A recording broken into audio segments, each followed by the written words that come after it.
C'est parti pour la session 2019 des examens du BEPC, du CAP et du BEP. Ils sont des centaines de milliers de candidats à composer à travers le pays depuis ce matin.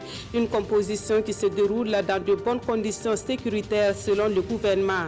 Dans quelques instants, nous irons à Boussé et à Bobo-Dioulasso pour voir l'ambiance du début des épreuves. Dans l'actualité également, alors que la campagne agricole humide s'installe au Burkina Faso, l'Institut national de l'environnement et de recherche agricole ouvre ses portes au public. L'événement qui s'y déroule est la 10e édition de la foire aux semences.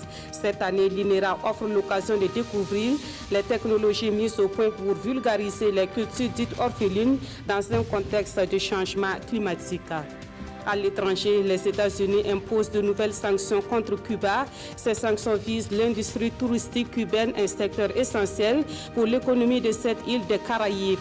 Washington dit avoir pris ces sanctions pour riposter contre le soutien que la Havane apporte au régime du président Nicolás Maduro au Venezuela. Mesdames, Messieurs, bonsoir. Merci de nous suivre. Depuis ce matin, plus de 316 000 candidats sont soumis aux épreuves des examens du BEPC et du CAP. C'est à Boussé, dans le Kourouéogo, que le ministre en charge de l'Éducation nationale a procédé au lancement officiel des épreuves. Le gouvernement rassure que ces examens se déroulent dans de bonnes conditions sécuritaires. Oscar Soulama, Zouavia David, Dabiri. Après 9 mois d'apprentissage, d'exercice et de révision, les candidats pour l'obtention du BEPC et du CAP session de 2019 sont face aux épreuves ce matin. Au lycée technique de Boussé, les candidats inscrits pour les filières professionnelles reçoivent la visite du ministre Stanislas Ouaro. Une prise de contact, quelques conseils prodigués et c'est le début des compositions. Après le lycée technique, cap est mis sur le lycée provincial. Ici, le ministre procède au lancement officiel du BEPC, session de 2019. Pour les examens du BEPC, sur l'étendue du territoire national, nous avons 304 096 candidats pour cette session et 52% de filles et 48% de garçons. Alors il y a une régression de 3% par rapport à l'année dernière où nous avions 314 000 candidats. Et cette situation s'explique par, de notre point de vue, par les raisons suivantes. La première raison est qu'on a une situation de fermeture d'établissements dans certaines régions, comme celle de l'Est, où il y a eu une fermeture très tôt, donc d'établissements qu'on n'a pas pu ouvrir, au nord et puis au Sahel. À Bout du Monde aussi, quelques situations. Mais ce n'est pas seulement cette raison. La menace terroriste a fortement perturbé le calendrier scolaire dans certaines localités du pays, selon le ministre Ouaro. Tous les élèves burkinabés ne connaîtront donc pas le même sort en cette fin d'année. Ça, c'est la session normale. Il y aura une session, dite session d'examens spéciaux, comme nous l'avons fait l'année dernière. Donc, ça se fera ça et là. Et cette situation, nous sommes en train de l'évaluer. Et là, en principe, la semaine prochaine, on pourra situer. Maintenant, il y a aussi des élèves pour lesquels il n'est pas possible de faire quelque chose parce qu'ils n'ont rien fait toute l'année. Les établissements ont été totalement fermés ou ça a été fermé pendant 7 ou 8 mois. Donc, pour ces élèves aussi, nous allons donc, ils seront en année blanche. Et ça va être décidé par le gouvernement. Nous ferons un rapport en conseil à ce sujet. Et pour permettre un bon déroulement de ces examens sur tout le territoire, des mesures sont prises, rassure le ministre. Au niveau des salles, nous avons renforcé la sécurité parce qu'effectivement, nous considérons qu'il y a effectivement des agressions contre le déroulement de ces examens. Vous avez dû voir, donc, il y a eu une attaque contre un convoi du MENA qui allait pour déposer des épreuves dans une localité donnée. Mais cette attaque a été repoussée avec succès par les forces de défense et de sécurité qui donc, accompagnent donc, le dépôt. Ça veut dire que des dispositions sont prises. Il y a eu une attaque hier contre le commissariat de Funza où effectivement nos sujets étaient entreposés pour des raisons de sécurité. Et donc je ne sais pas comment ils se sont rendus compte de cela, mais toujours est-il que les cantines ont été visées puisqu'il y a une des cantines qui a été endommagée et elle a été remplacée hier. Donc tout se passe bien. Donc nous sommes résilients face à cette situation. Les premiers résultats de ces examens sont attendus pour le 14 juin prochain, selon les techniciens du ministère en charge de l'éducation. Et dans la région des Hauts-Bassins, cette année, ils sont plus de 42 000 candidats à l'assaut du BEPC, du CAP et du BEP.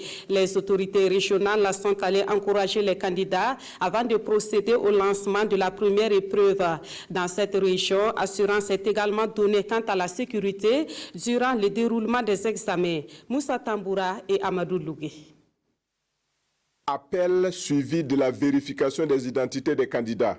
Quelques instants avant le début de l'examen du BEPC, les élèves sont partagés entre angoisse et certitude. Je n'ai pas peur parce que j'ai confiance en moi. On est un peu stressé.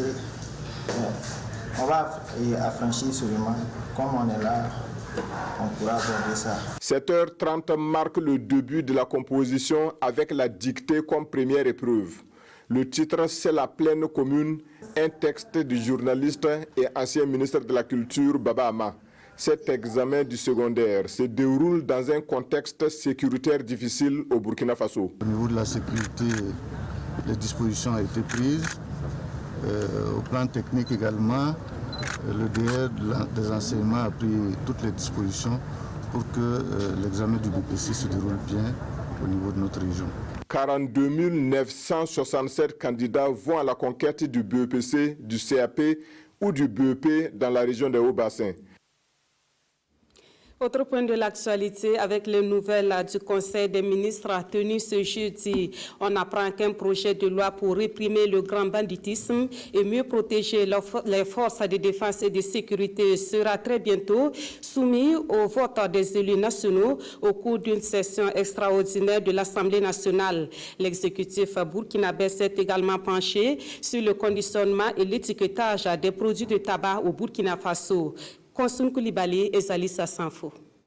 Ce rendez-vous hebdomadaire de l'exécutif table ici pour plus de protection pour les forces de défense et de sécurité, plus de dignité et d'honneur aussi pour les victimes et leurs proches. En fait, c'est un projet de loi pour dire halte aux publications, aux informations, aux propos qui choquent, qui démoralisent et qui désarment parfois, que le gouvernement veut déposer sur la table de l'Assemblée nationale. L'idée étant de permettre à ce que le maintien de la liberté d'expression et d'opinion soit garanti, mais qu'également on n'en arrive pas à définir où nos forces de l'ordre sont en opération, qu'est-ce qu'elles font, etc. On a vu par exemple des scènes de crimes terroristes publiées sur les réseaux sociaux. Parfois même, on pense que c'est du fait de peut-être des acteurs qui mènent l'enquête. Donc tout cela doit permettre quand même d'avoir un minimum de quiétude dans le travail de nos FDS. Je rappelle que ce ne sont pas des projets qui sont liberticides, donc il ne s'agit pas de lois visant des acteurs en particulier, mais de lois qui doivent rester généralistes et ne pas être destinées à une personne. Ce projet de loi sera soumis à l'Assemblée nationale lors de la session extraordinaire demandée par le gouvernement dans le cadre du discours de programmation budgétaire. Une session extraordinaire qui aura lieu avant la fin de ce mois de juin. Côté santé, même si la grève du SYNCHA, le syndicat national des travailleurs de la santé humaine et animale, n'a pas été occulté, le Conseil a surtout parlé de conditionnement et d'étiquetage des produits du tabac. Dans le cadre de la protection de la santé publique, il y a donc des mesures qui sont prises, notamment en ce qui concerne la question du tabac. Et en accord donc avec l'industrie du tabac, un certain nombre d'actes ont été adoptés. Et ce décret-là permet essentiellement de définir le positionnement des messages sanitaires illustrés et écrits sur les conditionnements de tabac et de définir également les différents types de conditionnements qui peuvent subir donc le dépôt, la position de ces messages-là. Maintenant, sur le SYNCHA, je pense que sur cette question, le ministère en charge de ce département-là va se prononcer, soit par un communiqué, soit par une intervention de premiers responsables ou des responsables. Mais je crois que les discussions se poursuivent afin de trouver une solution. Le projet de construction du boulevard périphérique de Ouagadougou, voie de contournement nord-sud, va toucher 41 villages. Et aujourd'hui, le gouvernement a adopté un décret portant déclaration d'utilité publique urgente.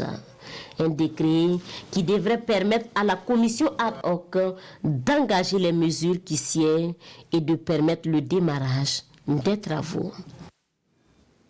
Les députés femmes sont préoccupées par la mise en œuvre des recommandations issues du Forum national sur l'autonomisation des femmes. Elles en ont discuté ce jeudi avec le président de l'Assemblée nationale. Alassane Bala Sakandé a par la suite échangé avec une délégation du syndicat national des secrétaires du Burkina. Plus de précisions sur ces deux audiences avec Urbain Benito Somé et Sanoua Christina Koulibaly. Elles sont 18 femmes élues nationales sur les 127 de cette 7e législature. Peu importe les nombres, elles sont déterminées à faire progresser la cause féminine avec un allié de taille, le président de l'Assemblée nationale. Ensemble, ils échangent ici sur le suivi des recommandations issues du Forum national sur l'autonomisation et la responsabilisation des femmes. Une des recommandations phares, c'était que nous puissions avoir une députée par province. Ça veut dire donc 45 députés au moins pour l'Assemblée nationale burkinabé.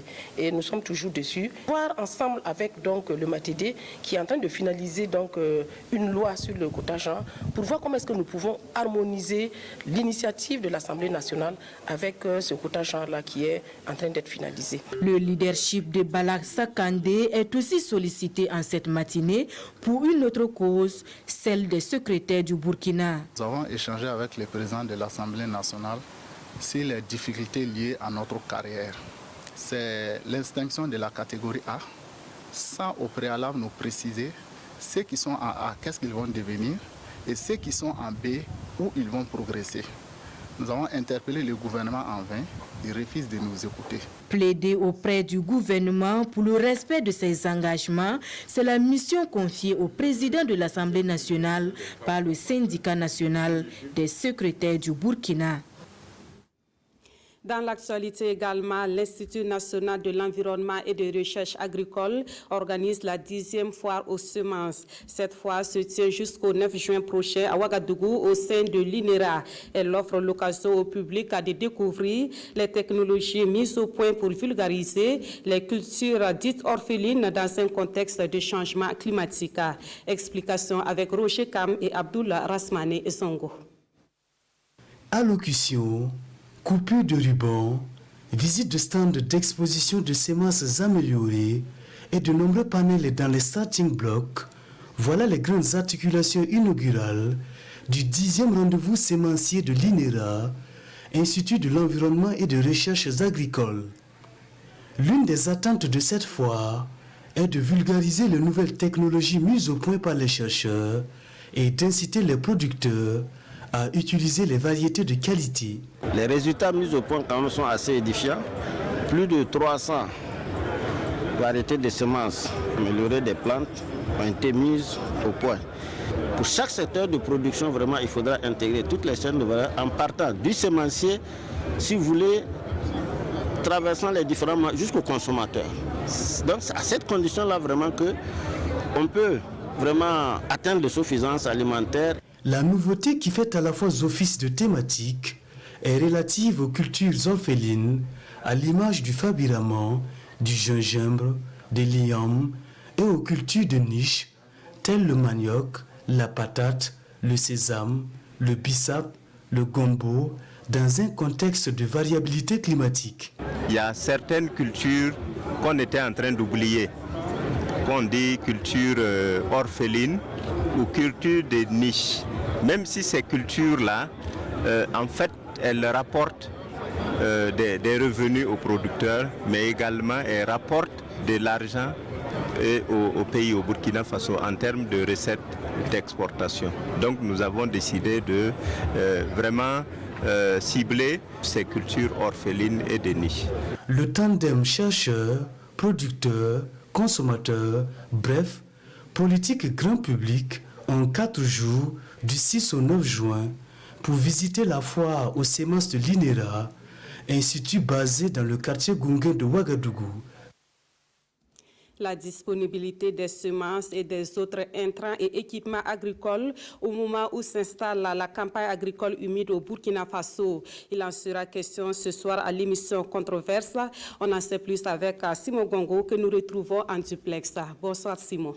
Bonsoir Nathalie Kaouré, bonsoir à tous. Vous l'avez dit, nous allons notamment parler de la mise des intrants, des semences ou encore des équipements agricoles à disposition du monde agricole. Chaque année, c'est le même débat et les mêmes problèmes sont posés sur la table. Ce soir donc, nous allons nous poser la question, mais pourquoi cet éternel recommencement?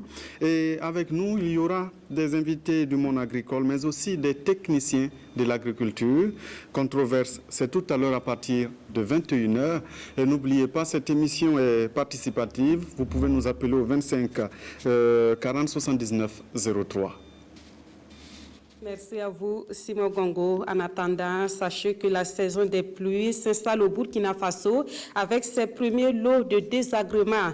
Une forte pluie tombée ce matin à Koudougou a occasionné des inondations à certains endroits, des rues submergées, des habitations dans les eaux. C'est le constat qui se dégage après cette pluie. Constat, justement, et explication avec Gérard Sommet et Vincent Tchendrebego. Le ciel s'est incliné ce matin sur la cité du Cavalier Rouge et une partie de la ville s'est retrouvée inondée. Sur la nationale numéro 14, longeant l'université Norbert Zongo, les usagers de la route sont obligés de se jeter à l'eau. Dans certaines concessions, les habitants ont les pieds sous l'eau et les commerces menacés d'occupation par les eaux pluviales. Selon des habitants, c'est une situation qui se répète. Et les raisons sont diverses. Ça doit être un problème de caniveau. Voilà. Là, il n'y a pas de caniveau, les caniveaux sont bouchés. C'est les sachets, Les caniveaux ne sont pas bouchés parce que les caniveaux viennent de... L'année passée, on a curé les caniveaux. Même si ces caniveaux sont curés des années, ça va se répéter parce qu'on a un barrage de la ville. Le centre-ville a un barrage que l'eau partait là-bas.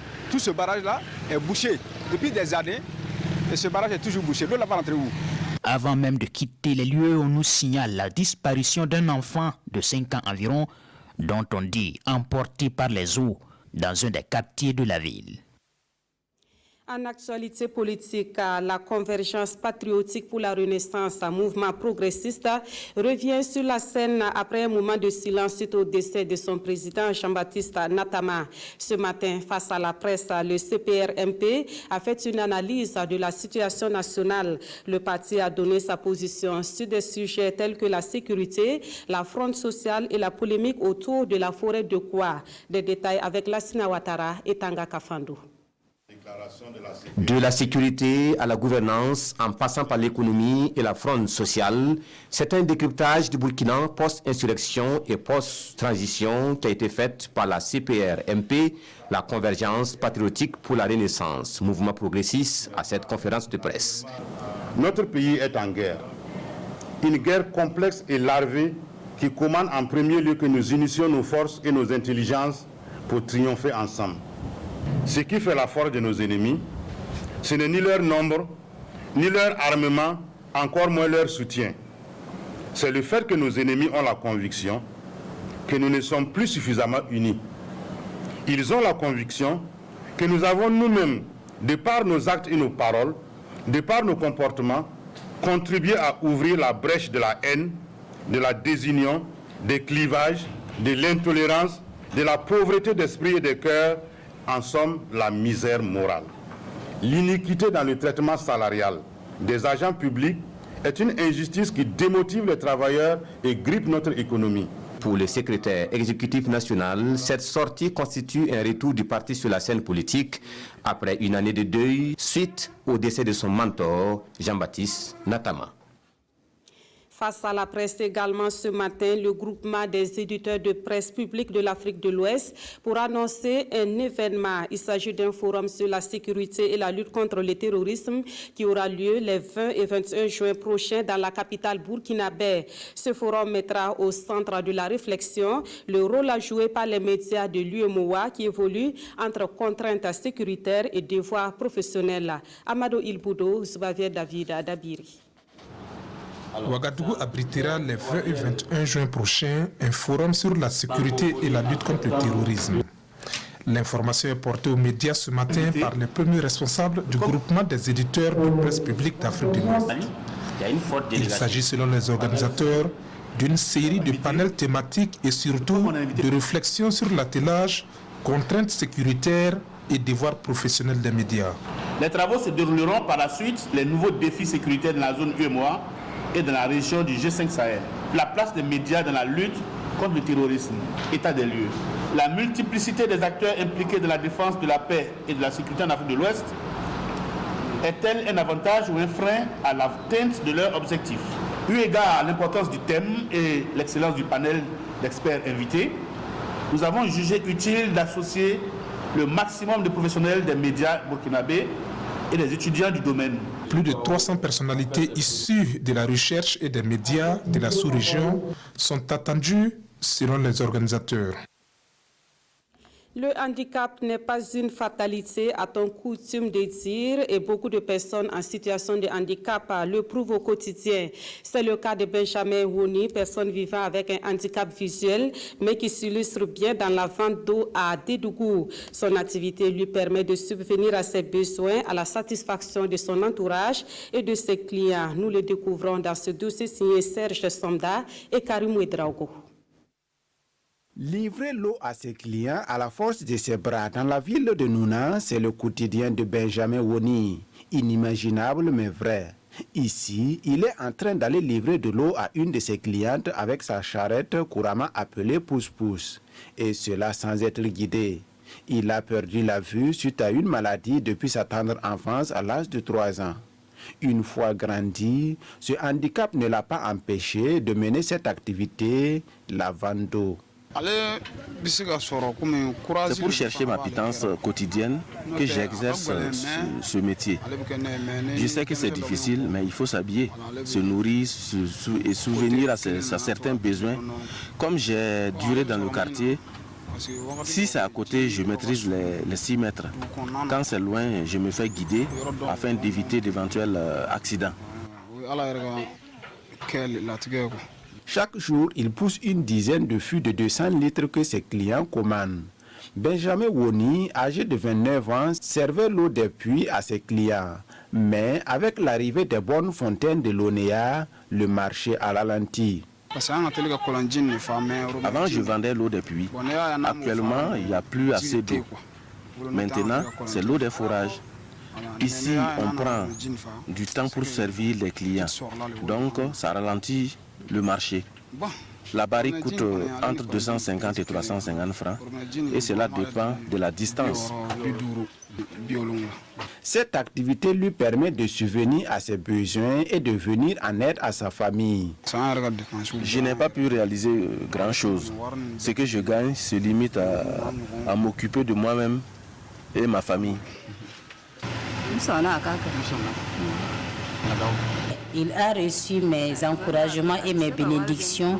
Il arrive à payer les vivres et souvent les habits pour nous. Ce n'est pas une activité facile. Il s'est même blessé la dernière fois. Nombreux sont ceux qui s'étonnent de voir Benjamin Woni avec sa charrette livrer de l'eau aux différents ménages à la force de ses bras. Quant à Benjamin Woni, il reconnaît que son activité est risquée.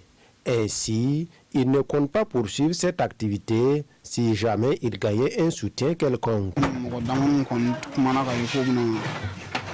J'ai reçu des promesses d'aide, mais jusque-là, il n'y a rien. Cette activité n'est pas du tout facile, surtout en saison pluvieuse. Si j'avais les moyens, j'allais m'adonner à l'élevage.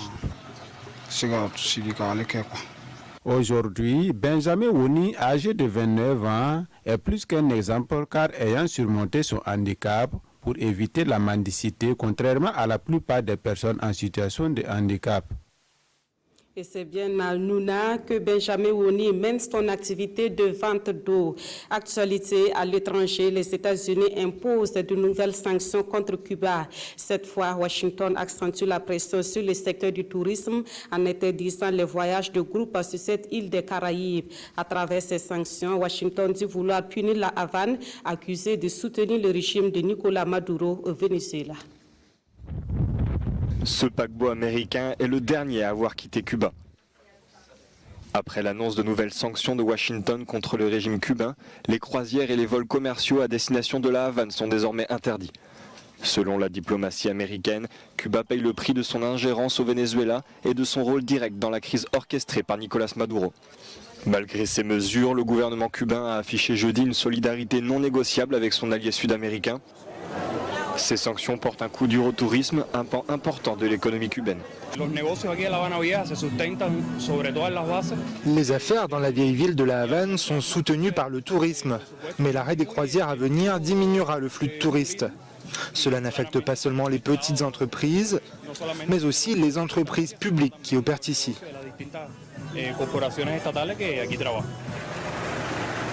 Les États-Unis, qui cherchent à asphyxier l'économie de l'île, demandent le retrait des troupes cubaines du Venezuela. Cuba affirme de son côté que ses 20 000 collaborateurs ne sont que des civils, principalement des médecins. Et au même moment, les États-Unis et la Chine continuent de se livrer à une guerre commerciale. Ce conflit commercial se traduit par des mesures protectionnistes qui affectent l'économie mondiale, d'où cette inquiétude soulevée par le Fonds monétaire international.